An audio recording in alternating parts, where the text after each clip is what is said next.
Lightning split the sky white. The diner window shattered with rain, each drop hitting the glass like a fist demanding entry. The checkered floor gleamed under neon, red and blue and sickly yellow, reflecting the storm outside and the fluorescent death inside. Stale coffee mingled with ozone, that sharp metallic smell that comes only when the sky is breaking open. 2:02 in the morning. The diner was nearly empty. One couple in the corner booth, their heads bent close. A drunk sleeping against the window at the counter. And Mia Wells behind the register, her uniform soaked through from her last delivery run, her dark hair plastered to her face like seaweed, her hand still trembling from navigating Chicago's flooded streets on a scooter held together by wire and prayer. She was 28 years old but looked older. Much older. The kind of older that comes not from time but from survival. Her eyes were the grey of winter, and they moved constantly, counting till, checking the clock, calculating. Always calculating. The door slammed open.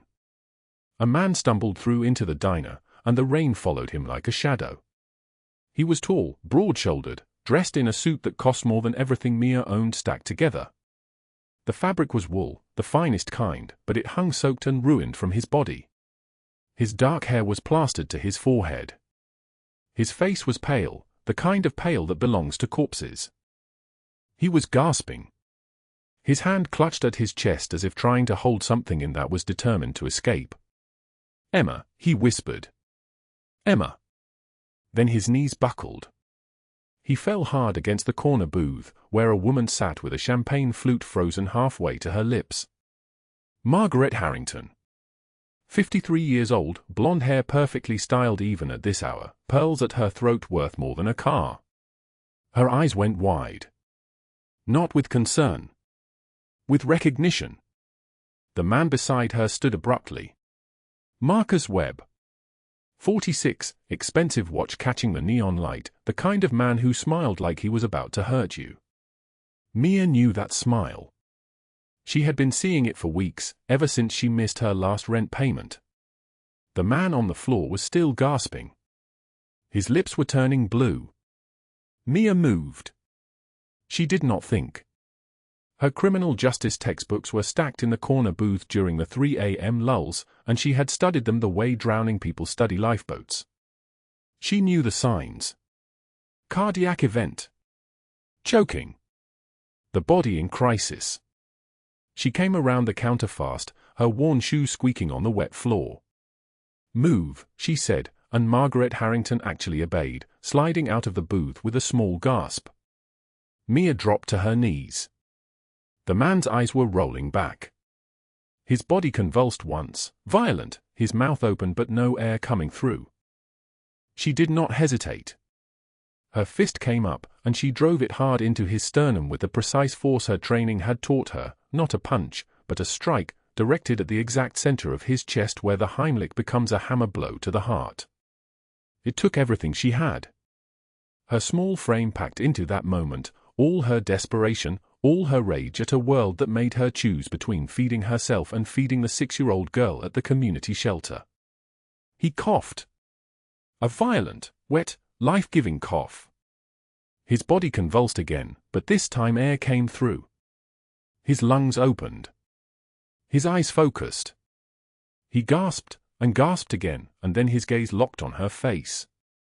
On Mia Wells. On the girl with the stained uniform and the wet hair and the hands that were shaking now with what she had just done.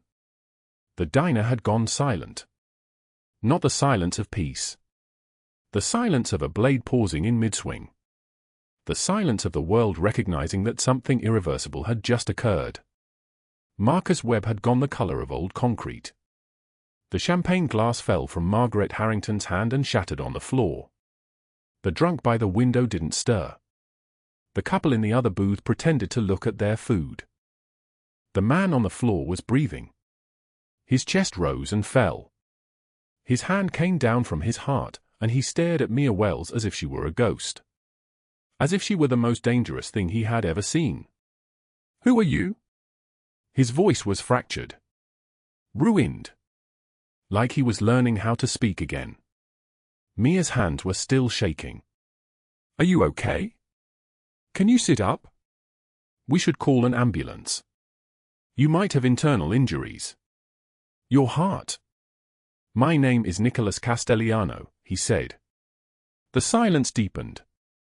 Margaret Harrington's face went white.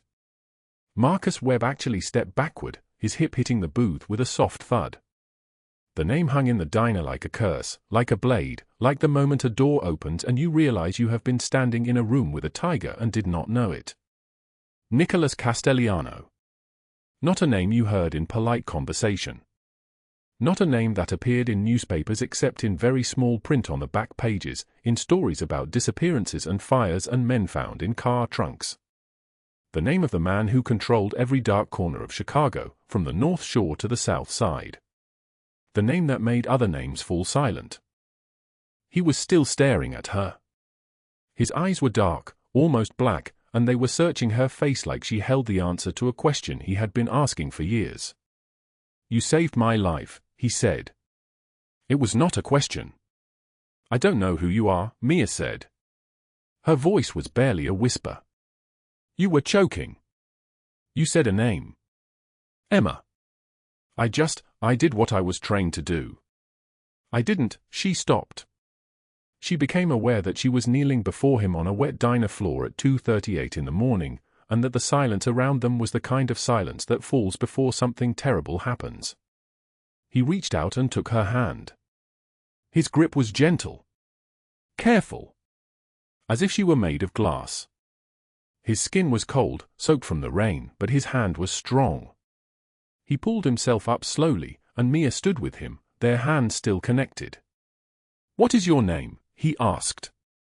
Mia, she said. Mia Wells. He closed his eyes.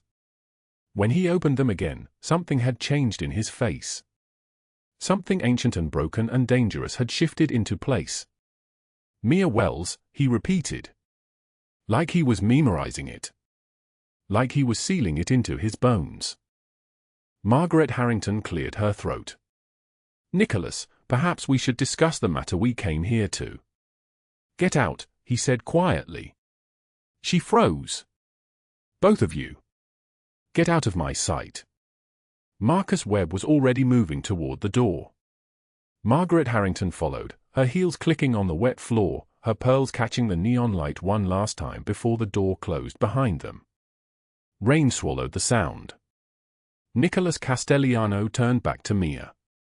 He was still holding her hand. You don't know who I am, he said.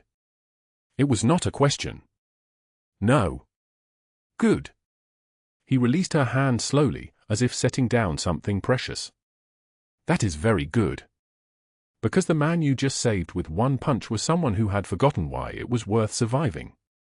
And now, he looked at her, really looked at her, taking in the stained uniform, the wet hair, the exhaustion written into every line of her face. Now I remember.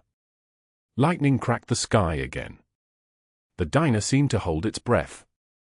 Outside, the rain fell harder, and somewhere in the distance, sirens wailed toward the hospital district. Mia Wells had no idea that the man standing in front of her controlled the entire criminal underworld of Chicago. She had no idea that the man she had punched in the sternum just moments ago had been bleeding internally, dying in that booth, whispering the name of a child he had lost. She had no idea that Marcus Webb, the man who had been threatening her with eviction for weeks, was about to discover that he had been tormenting the one person this man would tear the world apart to protect. All she knew was that her hands were shaking, and that she had just saved a stranger's life, and that the way he was looking at her meant that everything was about to change. The clock on the wall ticked forward. 2:48 in the morning. Everything had already changed. Now, let us go back to the beginning. Let us understand how an invisible girl delivering pad thai in the rain became the only person who could save a man who had forgotten how to breathe.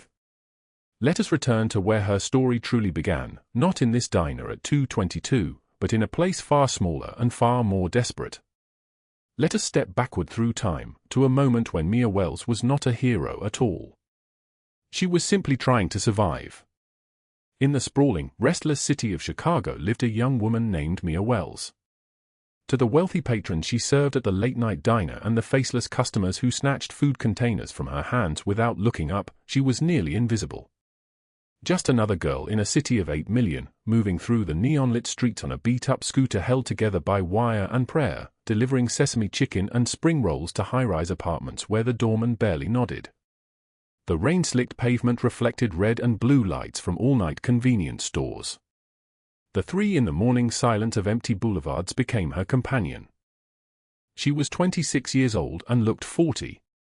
The diner where Mia worked sat on the corner of Ashland and Milwaukee, its checkered floor gleaming under fluorescent lights that had hummed the same dying song for 15 years. The owner, a kind man named Robert who remembered faces and never asked questions, let her use the corner booth during the lulls between orders. This booth had become her second home. Her criminal justice textbooks were stacked there, spine-cracked and annotated, passages highlighted about emergency response and crisis intervention and the law's slow machinery. She studied between the 3 and 5 in the morning, when the diner emptied out like a theater after the final act, when the smell of stale coffee and bacon grease hung so thick you could taste it on your tongue. She was working toward something. Not a dream exactly. A necessity. Her apartment was 6 blocks away, a studio with peeling wallpaper the color of old teeth and a single window that looked out onto an alley where rats fought over takeout containers at night. The radiator clanked and groaned but never quite warmed the space. The rent was $850 a month. She had been late twice in the last 4 months. The notices had started arriving. But the apartment was where she kept her most valuable possession, and it was not in a lockbox or hidden behind anything. It sat on her nightstand in a clear glass jar, visible to anyone who entered. A pair of children's shoes. Bright red sneakers with white laces, size 7, worn soft from 1,000 small steps. Emma's first pair of real shoes that she had walked in on her own 2 legs, tiny and determined, at the community home where Mia volunteered every Sunday for the past 3 years. Emma was 6 years old. She had never had a mother. She had been born with a hole in her heart. Not metaphorically. Literally. A congenital heart condition, the doctors had explained in their careful voices. A valve that did not close properly.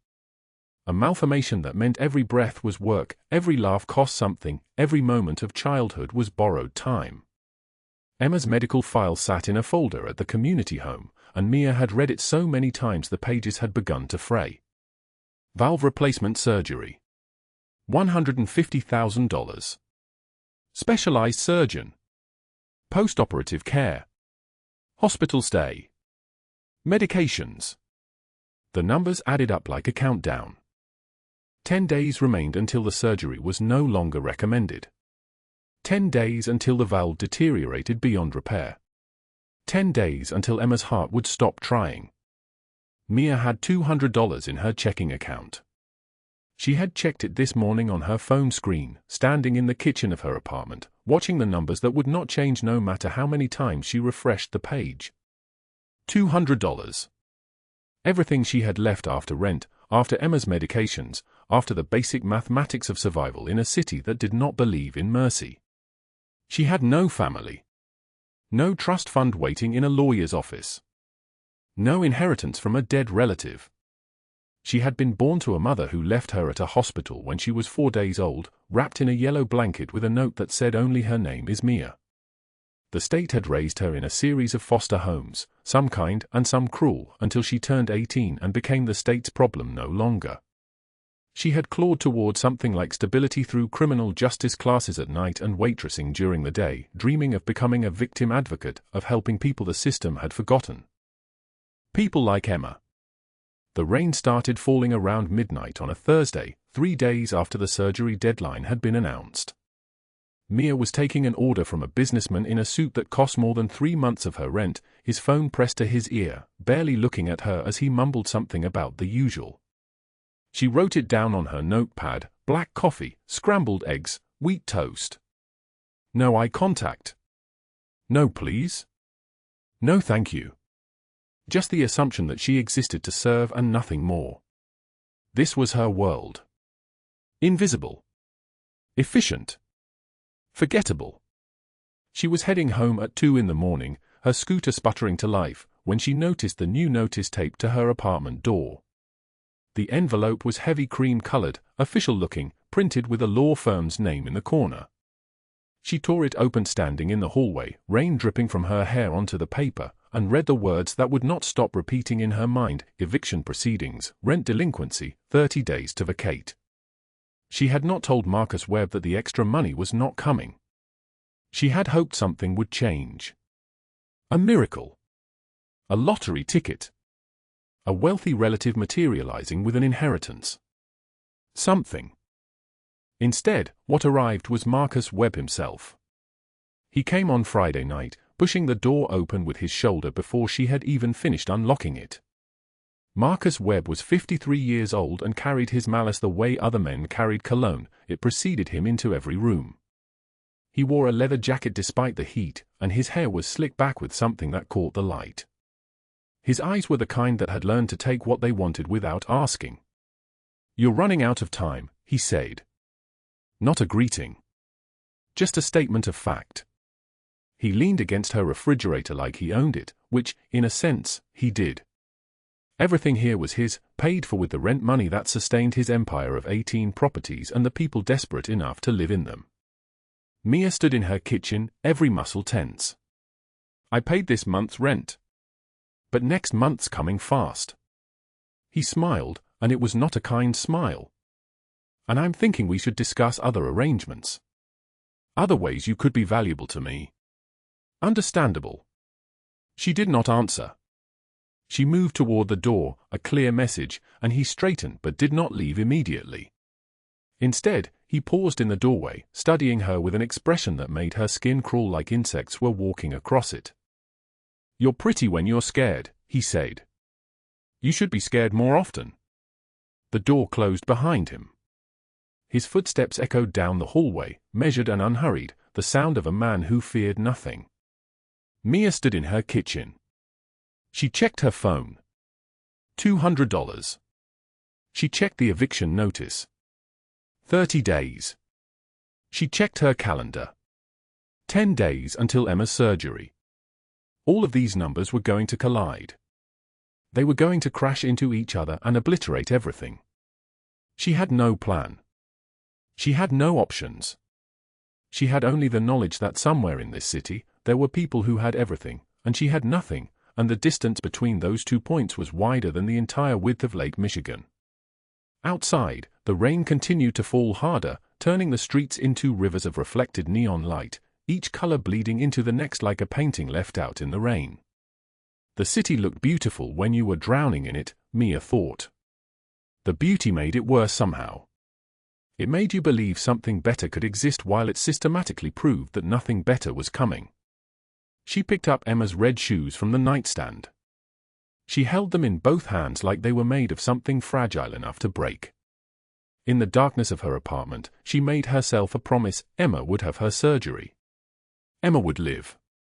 Whatever it took, whatever door Mia had to walk through, whatever bargain she had to strike with the darkness itself, Emma would live. She had no idea that the man who would change everything was already on his way toward her through the Chicago night, bleeding internally in the back of a black SUV, whispering a dead child's name, and about to walk through the door of her diner in just 8 hours. She had no idea that her life was no longer hers alone to determine. The summer heat had turned oppressive by late afternoon, the kind of Chicago humidity that made the air feel thick enough to drink. Clouds rolled in from Lake Michigan like a bruise spreading across skin, dark purple and swollen, and the first fat raindrops began hitting the pavement in scattered splashes. Mia Wells finished her shift at the diner at 5 o'clock, her feet aching in shoes held together by hope and duct tape, her apron stained with coffee and regret. She clocked out, grabbed her bag, and headed toward the community home where Emma spent her days. The wind was picking up now, carrying the smell of rain and distant electricity. Lightning flickered somewhere over the water, too far away to hear yet. The shelter sat on the south side, a converted brownstone with bars on the windows and a painted mural of children playing in a garden that would never exist in real life. Inside, fluorescent lights hummed their constant, airless song. The smell hit her immediately, industrial cleaner mixed with mac and cheese and the particular mustiness of a building that held too much sadness. Mia walked down the hallway, passing rooms where children were coloring or reading or staring at nothing. Some of them looked up when they saw her. She smiled at each one.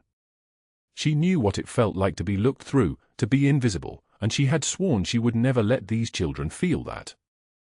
Emma was in the common room, sitting cross-legged on the floor with a piece of construction paper and crayons spread in front of her.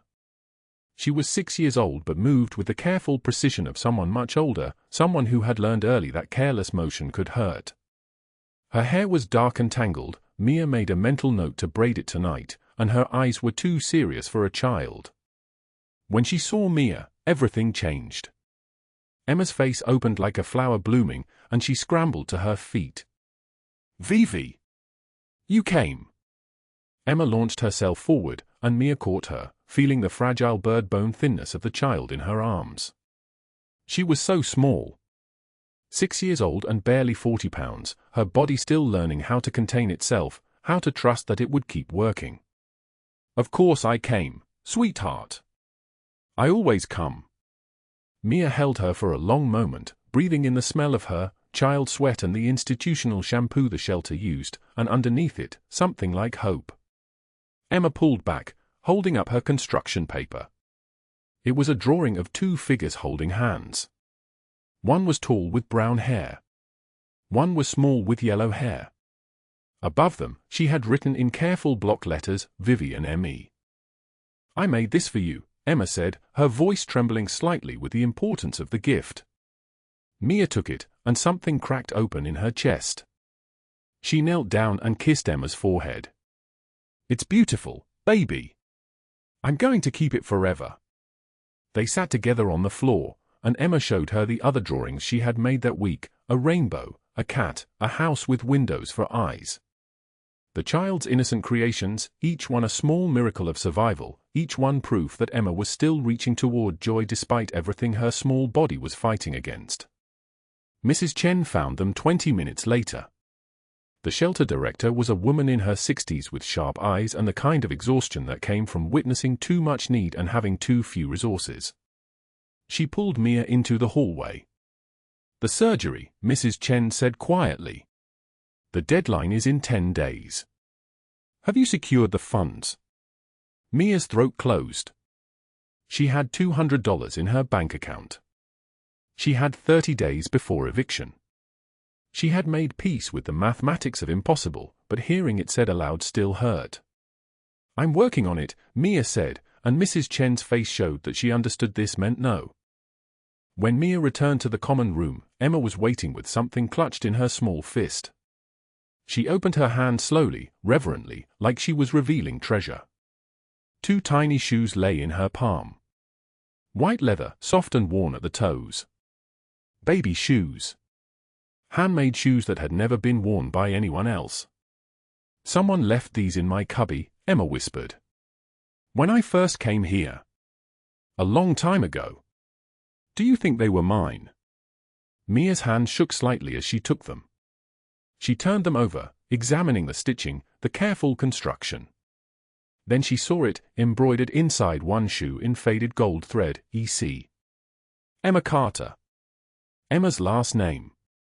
Emma's initials. "Maybe they were, sweetheart," Mia said, her voice barely audible. "We'll keep them safe." She tucked the tiny shoes into her jacket pocket, felt them against her ribs like a secret, like evidence of something she didn't understand yet. The shoes were real. The embroidery was professional. Someone had made these with intention, with love, with knowledge that this child would exist. Lightning cracked the sky outside, close enough now that the sound followed almost immediately. Thunder rolled across the city like a warning. "I have to go to work," Mia said, though the words felt like betrayal. "I'll see you tomorrow, okay? Be good for Mrs. Chen." Emma's grip tightened. "Will you come back?" "Always, baby. Always." She kissed Emma's forehead one more time and headed toward the door. The rain was falling in sheets now, turning the streets into rivers of reflected neon light. She pulled her thin jacket closer and started walking back toward the diner. Her shift began at 8. She would work until midnight, then go home to an apartment that was 8 days away from having no heat, and she would count the money again even though she already knew exactly how much she didn't have. The sky was split open by lightning every few seconds. The world looked beautiful when you were drowning in it, Mia thought. That was the cruelest part. The beauty made you believe something better could exist while it systematically proved that nothing better was coming. She had no way of knowing that in less than 3 hours, everything would fracture. She had no way of knowing that the man bleeding internally in the back of a black SUV, whispering a dead child's name, was already racing toward her through this storm. She had no way of knowing that the tiny shoes in her pocket had just become the key that would unlock a broken man's second chance at life. The diner's neon sign flickered through the rain like a beacon. Mia pushed through the door at 7:55, water streaming off her jacket, her hair plastered to her skull. The cook had left early. The owner trusted her to handle the late shift alone. 2 customers sat in the corner booth, nursing whiskeys and talking in low voices. Marcus Webb. Margaret Harrington. Mia had learned to make herself invisible around them. She moved behind the counter, restocked the coffee, checked the pastry case. She did not look at them.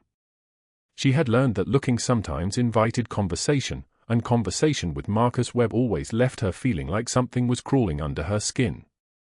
The South Loop building, Margaret was saying, her voice carrying the particular coldness of someone who had never worked for anything in her life. The tenants are complaining again about the rent increases. Marcus smiled. It was not a kind expression. They'll pay. They always do. The ones who can't. He glanced toward Mia. They find other ways to be useful. Margaret laughed, a brittle sound like ice cracking. The door crashed open. Wind and rain poured in, along with a man soaked through despite an expensive charcoal suit that clung to his frame like a second skin. He was tall, broad-shouldered, somewhere in his 40s, with dark hair and the kind of face that belonged to someone accustomed to being obeyed. His skin was pale, his lips tinged blue, and he was gasping, clutching his chest like his heart was trying to escape. He collapsed against a booth. Mia moved without thinking. She came from behind the counter and knelt beside him. "Sir? Are you okay?" He tried to speak. No air came. His eyes were unfocused, desperate, and then he gasped one word with the last of his breath, "Emma." Mia froze. The tiny shoes in her jacket pocket felt suddenly heavy, suddenly alive. "What did you say?" He convulsed, choking, his body jerking. Mia recognized the signs instantly. She had taken first aid training online, learned it in stolen moments between shifts. Object lodged, or cardiac arrest triggered by trauma. She made the decision in a heartbeat. She pulled back her fist and punched him precisely in the sternum with controlled force. Not anger. Precision. He coughed violently, his body jerking, then gasped, and air flooded his lungs in a desperate rush. He slumped back, breathing raggedly, eyes focusing slowly on her face. Marcus Webb had stood up from his booth. His face was drained of color. Margaret's hand trembled, champagne sloshing against the rim of her glass. Marcus whispered, "That's Nicholas Castellano." The name meant nothing to Mia. She was already reaching for her phone. "We need to call an ambulance. He needs a hospital." But Nicholas grabbed her wrist. His grip was surprisingly strong despite his state. "Emma," he said again, "clearer now." "You said Emma. Where is she?" Mia's heart pounded against her ribs. "How do you know that name?" "My daughter," he said. "Emma Castellano. She died 6 years ago. Stillborn." He was shaking, his entire body trembling with an intensity that terrified her. "But I heard her voice. I saw her." Slowly, Mia reached into her jacket pocket. She pulled out the tiny white shoes. She held them where he could see the inside, where the gold thread spelled out EC. Nicholas's face crumpled like paper. He took the shoes with hands that were barely functioning, turning them over, searching them like they might contain answers. A sound escaped him, raw, broken, the grief of 6 years tearing free all at once. "These were hers," he said, his voice shattered. "I had them made. Before she was born. He looked up, and hope warred with terror on his face. Is she alive? Mia nodded slowly. Her name is Emma. She's at the community shelter on the south side. She's beautiful. But she has a heart condition. A serious one. She needs surgery. How much? His voice had shifted, becoming something harder, more focused. How much for the surgery? $150,000. In 10 days, or she won't. Mia couldn't finish the sentence. Nicholas stood, swaying slightly. His phone was out. He made one call. Sergio. Get to my location. Now. And find Dr. Morrison. Tell him to clear his schedule. He looked at Mia. Take me to her. But Marcus stepped forward, trying to salvage whatever position he thought he still held. Mr. Castellano, I had no idea Mia was connected to you. If I had known. Nicholas's gaze swung toward him, and the temperature in the diner dropped. You know this man? He's my landlord, Mia said quietly. He's been threatening eviction unless I find another way to pay his demands. Nicholas stared at Marcus for a long moment. Then, wait outside. In your car. We'll talk. Marcus stumbled out into the rain, Margaret following, both of them moving like they had suddenly understood what it meant to stand in the presence of power. 2 black SUVs pulled up outside, their engines idling. Sergio and Nino entered, both in their 40s, hard-faced, with guns visible under their jackets. They stopped dead when they saw Nicholas's face, the tear tracks running down his skin, the tiny shoes trembling in his hands. Boss? Sergio said carefully. In 15 years, Nicholas said, his voice raw, you have never seen me cry.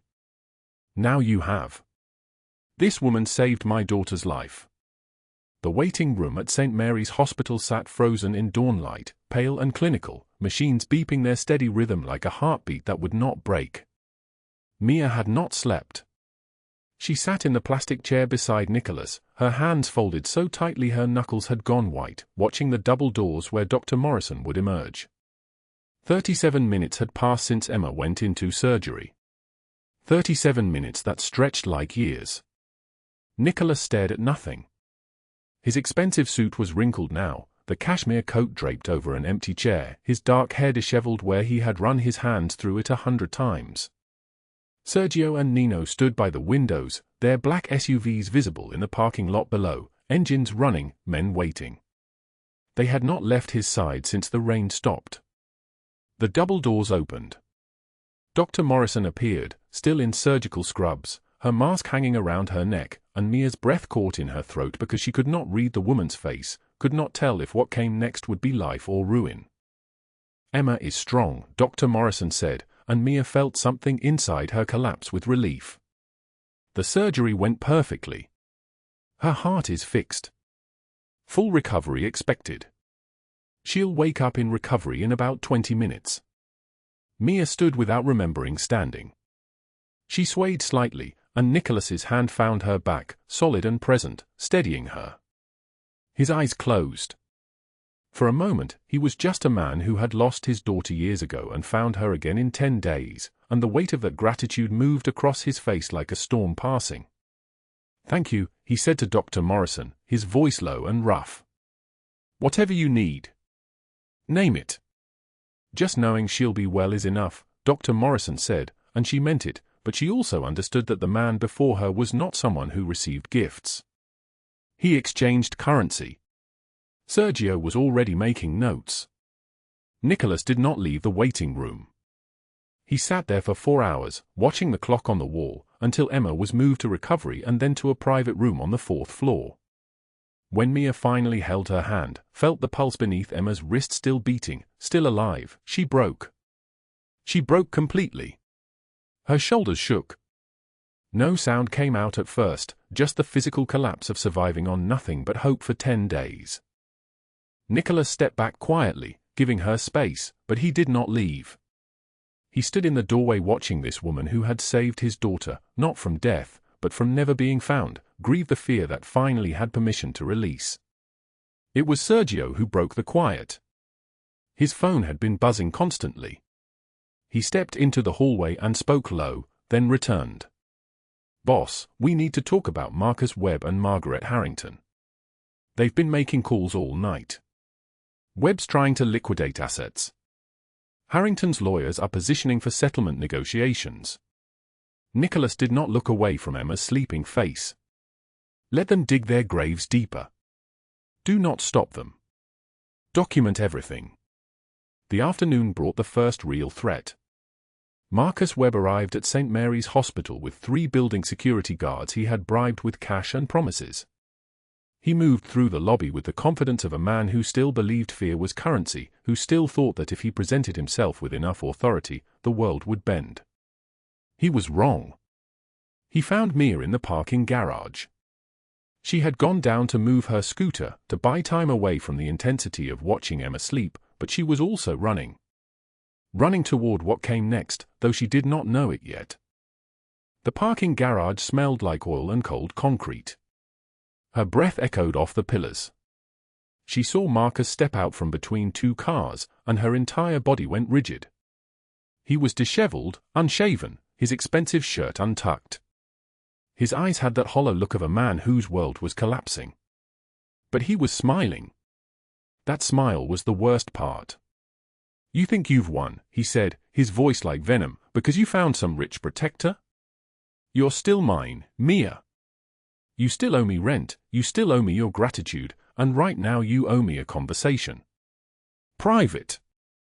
Mia's voice trembled, but she spoke. "I don't owe you anything." Marcus moved faster than she expected. His hand wrapped around her arm, his grip brutal, his fingernails digging into the soft skin of her wrist. "You're coming with me. Right now. We're going to my car and we're going to settle this like adults." Her heart hammered against her ribs. She tried to pull away, but his grip tightened. She was about to scream when a voice cut through the garage like a blade through silence. "Remove your hand." Nicholas stepped from behind a concrete pillar, and the temperature in the garage dropped 30 degrees. Sergio and Nino emerged on either side, their hands resting casually where their guns lay beneath their jackets. They did not draw. They did not need to. The presence of them was enough. Marcus released Mia's arm as if it had burned him. He stumbled backward, his mouth opening and closing, rehearsing apologies he would never speak quickly enough. "You threatened this woman," Nicholas said, his voice still quiet, still deadly, still more terrifying than any scream could be. "You used housing as leverage for predatory demands. You thought she was powerless. You thought that because she had nothing, she had no one. That was your mistake." Marcus tried to smile. He tried to access the charm that had protected him before, that easy cruelty wrapped in false warmth. It was a misunderstanding, Mr. Castellano. A business dispute. "If I had known." "You knew," Nicholas interrupted. "You knew she was desperate. That was the point. That was why you chose her. I can make this right." "No," Nicholas said. "You cannot. You're going to learn something, Marcus. The people I consider mine are protected. Absolutely. Without exception. And anyone who threatens them learns what it means to stand against me." Nicholas turned to Mia, his expression softening completely. "Go back to Emma. Stay with her. This is finished." She did not ask what that meant. She walked back toward the hospital entrance, and behind her, she heard doors opening, the sound of federal agents emerging from unmarked cars, reading Marcus Webb his rights. The parking garage echoed with his desperate protests, but Mia did not turn around. That evening, while Emma slept under soft hospital lights, the Riverside Hotel on Michigan Avenue transformed into a theater of destruction. Margaret Harrington stood at the podium in a ballroom full of Chicago's elite, crystal chandeliers casting light like liquid gold, champagne fountains flowing with celebration. She was radiant in a gown that cost more than Mia had earned in 5 years, her blonde hair perfect, her smile constructed with the precision of someone who had spent her entire life learning how to appear unbreakable. "Thank you for celebrating the Riverside Collective with me tonight," she said, her voice warm honey. "Our developments have transformed neighborhoods. We believe in community. We believe in lifting people up." The ballroom was silent, waiting for her next words, when the doors opened. A federal housing investigator walked to the stage. His briefcase seemed ordinary, but what he held inside was everything. He approached the microphone, and Margaret's smile froze. "Margaret Harrington, I'm here to present evidence of systematic housing fraud spanning 12 years. Code violations. Bribed inspectors. Illegal evictions. Price manipulation targeting low-income neighborhoods." Screens around the ballroom illuminated simultaneously. Documents appeared. Photographs. Bank records. Evidence that Nicholas Castellano had spent weeks gathering and delivering to federal authorities. Margaret's mouth opened. "This is a mistake. I don't." But the investigator continued, his voice steady. 42 families displaced illegally. Documented. 17 inspectors accepting bribes. Documented.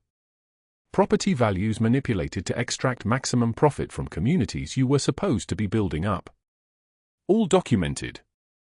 Live television cameras captured her face going pale. Her board members stood, gathering their things. Her investors released statements within minutes.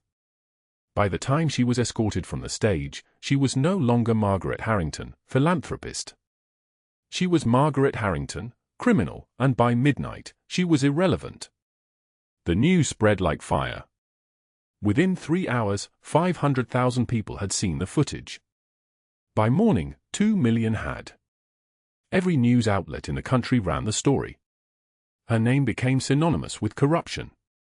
Her charity dissolved. Her wealth could not purchase forgiveness, and her connections abandoned her as if she were infected. Marcus Webb sat in his car outside his old office building at 4 a.m, rain starting again, thunder cracking the sky like poetry from God. His phone had not stopped ringing for 18 hours. Banks calling loans due immediately. Business partners severing all ties. Tenants filing lawsuits. His empire, built on other people's desperation, was collapsing faster than his hands could shake. He gripped the steering wheel. His knuckles were white. The rain pounded against the windshield, and he could not see clearly anymore, could not think clearly. He fumbled for his phone to call someone, anyone, to beg, to plead, to find some way out of what was coming. His hands shook so badly the phone slipped from his fingers and hit the floor, the screen cracking into spider webs.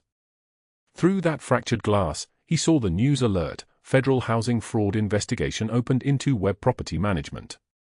Arrest warrant pending. His breathing became shallow. Panicked. This was it. This was the end of everything he had built, and it was ending not with a bullet or a blade, but with the slow, systematic destruction of everything he thought he had. Headlights filled his mirrors. 12 black SUVs surrounded his car in perfect formation, appearing as if from nowhere, appearing like divine judgment made manifest. Doors opened simultaneously. Men in dark suits emerged like ghosts in the rain. But they were not Nicholas's men. They were FBI agents, federal officers, the law itself. Sergio stood at the periphery, watching, making sure it happened exactly as planned. Nicholas had given them every shred of evidence, every document, every piece of proof needed. Marcus was dragged from his car into the rain. His hands were zip-tied. His rights were red. He collapsed to his knees on the wet asphalt, trembling like a cornered animal. "Please," he begged, his voice breaking. "I'm sorry. I'll disappear. I'll leave Chicago. I'll leave the country." Sergio's voice was cold as winter. "Mr. Castellano doesn't want you dead. Death would be too quick, too easy, too merciful. He wants you to live a very long life in a very small cell, thinking every single day about the woman you threatened. The charges stacked like blocks, housing fraud, extortion, racketeering. 40 years minimum. Federal penitentiary. No parole. The raid on his office happened at dawn, and news cameras captured everything. Marcus Webb in handcuffs, his face destroyed, his empire in ruins, being led out into the light where everyone could see what happened when you preyed on the invisible. By noon, the story had spread everywhere. Within a week, every news outlet had run the full investigation. Both villains were gone. Margaret Harrington, publicly humiliated, abandoned by everyone who had ever smiled at her charity galas. Marcus Webb, locked in a cell, with 40 years to contemplate what it meant to threaten a woman who belonged to Nicholas Castellano. Justice delivered exactly as promised. Systematic. Complete. Permanent. 2 weeks after the rain stopped falling, Northwestern Memorial Hospital glowed white under the afternoon sun. Emma lay in a private room on the 4th floor, her small frame wrapped in quilted blankets that cost more than Mia had ever owned in her entire life. Color had returned to the girl's cheeks. Pink instead of gray. Alive instead of fading. The surgery had taken 8 hours and 15 minutes. The surgeon had stepped out at hour 7 and told Nicholas Castellano that his daughter would live. That word, daughter, had broken something open in him that 15 years of power could not repair. Mia sat in the vinyl chair beside Emma's bed, one hand resting on the girl's shoulder, the other holding a cold cup of coffee she had forgotten to drink. She had not left this room in 48 hours. A nurse had brought her clean scrubs. Sergio had brought her a phone charger. Nino had brought her flowers that she placed on the windowsill, where Emma could see them when she woke. The door opened without knocking. Nicholas entered the way he entered everywhere, not like a man stepping through a threshold, but like a general surveying territory. He wore a dark suit tailored to within fractions of an inch, his shirt unbuttoned at the collar. A gold watch caught the afternoon light on his wrist. But his face was different. Softer. Devastated. Transformed. He carried a stack of books and a stuffed animal, a grey elephant with button eyes.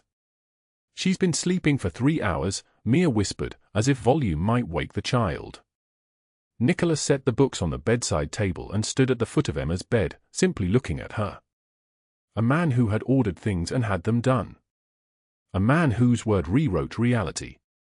And now he was helpless before a sleeping 6-year-old girl, unable to do anything but witness her breathing. "I've set up a trust," he said quietly, still not looking away from Emma. "Her education. Medical care. The best specialists in the country. Anything she'll ever need." Mia's throat tightened. "You've already done so much. I'm doing what I should have done 6 years ago if I'd known she survived." His voice was rough like gravel. "But there's something else." He reached into his jacket and withdrew an envelope, cream-colored, expensive. When he handed it to Mia, his fingers trembled, barely perceptible, but real. She opened it. 2 pages of medical results. DNA markers highlighted in blue. Percentage match, all 99.97%. "Emma is my biological daughter," Nicholas said. "Genetically, scientifically, legally, she is mine. Somehow she survived that night. Someone took her from the hospital. I'm still investigating who and why. But the facts are these: I have a living daughter. Because of you." Mia read the results 3 times, each time the numbers becoming more real. Emma wasn't just the child she had fed with stolen bread and protected from the cold. Emma was a child with a father. A father with resources. A father willing to burn the world for her safety.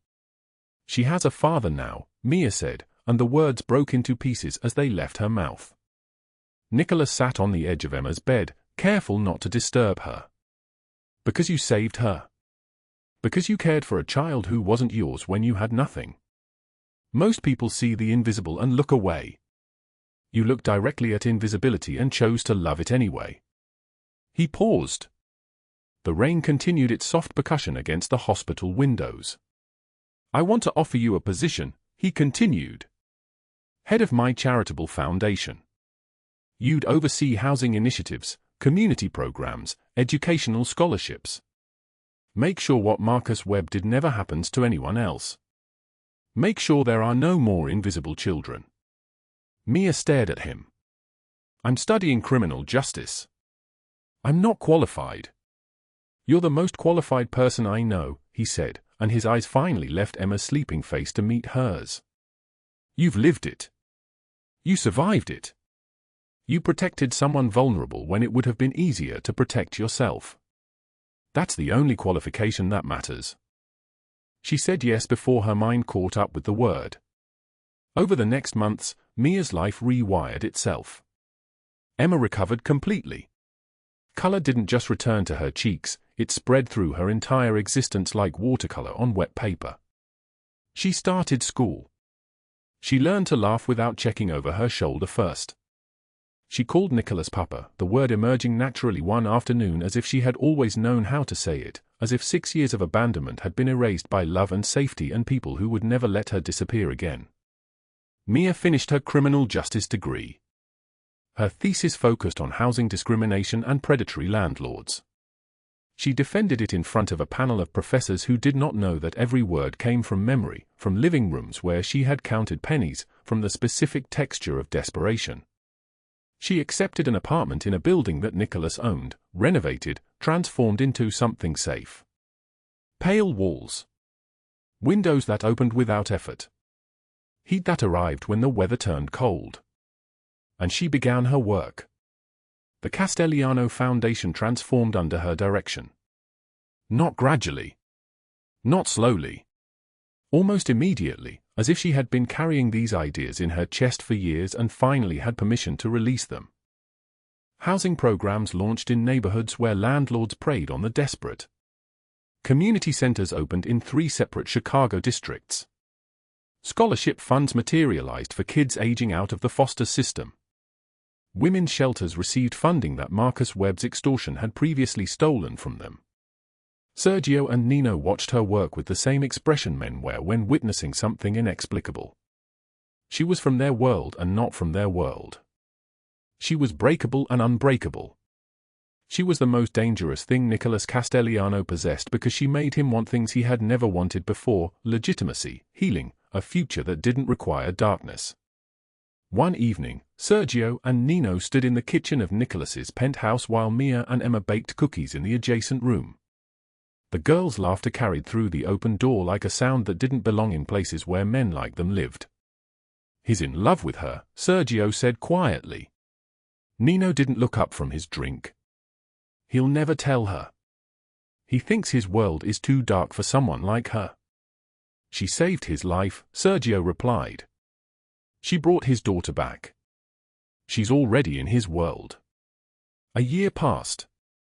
1 full rotation around the sun. Emma turned 7. Mia stood in front of a conference of housing advocates in a ballroom that overlooked Lake Michigan, speaking about predatory lending practices and the criminalization of poverty. She wore a navy suit that cost more than her entire wardrobe from before, and she had learned to fill a room with her presence the way Nicholas filled rooms with his. Not through force. Through certainty. Through the absolute conviction that what she was saying mattered. Late that evening, she returned to her penthouse apartment. The city lights spread below her like prayers answered. Lake Michigan reflected the sky, and the sky reflected the water, and the whole world seemed to fold into itself. She heard her apartment door open. Nicholas appeared in the archway to her balcony, silhouetted against the floor-to-ceiling windows. Still in his dark suit. But something different lived in his face. Vulnerability. Uncertainty. Things his men had never seen. Mia turned from the railing. Emma? Is she okay? She's perfect, he said. She's having a sleepover at Sergio's house. He stepped onto the balcony. The summer breeze moved his dark hair. Below them, Chicago hummed with the sound of 1,000,000 lives being lived. I came to tell you something I've been carrying for a year, he said. Mia's heart accelerated against her ribs. The night you punched me in that diner, he continued, I wasn't just choking. I was having a panic attack. For 6 years, I'd been numb. Barely alive. Going through motions. Then I heard Emma's name from your lips, and everything I'd buried came crashing back. Grief. Loss. Hope I'd killed. My body shut down. You literally restarted my heart. He moved closer. Then you brought my daughter back. You gave me a reason to feel again. And somewhere in this year of watching you transform lives, I fell in love with you. His voice steadied. I know my world is dark. I know I don't deserve you. But I had to tell you the truth. You taught me that courage isn't about power. It's about honesty even when you're terrified of the answer. Me across the distance between them. She took his hands in hers. They were warm. Real. Trembling. You think you don't deserve me, she whispered. You gave me Emma's future. You gave me purpose. You trusted me with the parts of yourself you show no one else. She kissed him. He pulled her close, this feared man, holding her like she was the most precious thing his world had ever contained. When they broke apart, she said, I love you too. Emma became a flower girl at a private wedding on a summer evening. Nicholas and Mia married in a garden that overlooked the lake, with Sergio and Nino and a handful of people who understood that transformation was real, that darkness could choose light, that a man and a woman could build something new from the wreckage of their separate lives. The three of them, father, mother, daughter, walked along the lakefront on warm afternoons. Emma ran ahead chasing gulls while Nicholas held Mia's hand. This was their family. This was what they had chosen. Every day we choose between fear and trust, between closing ourselves off and opening our hearts. Sometimes the bravest thing we can do is throw a punch in the rain to save a stranger. Sometimes it's letting someone save us in return.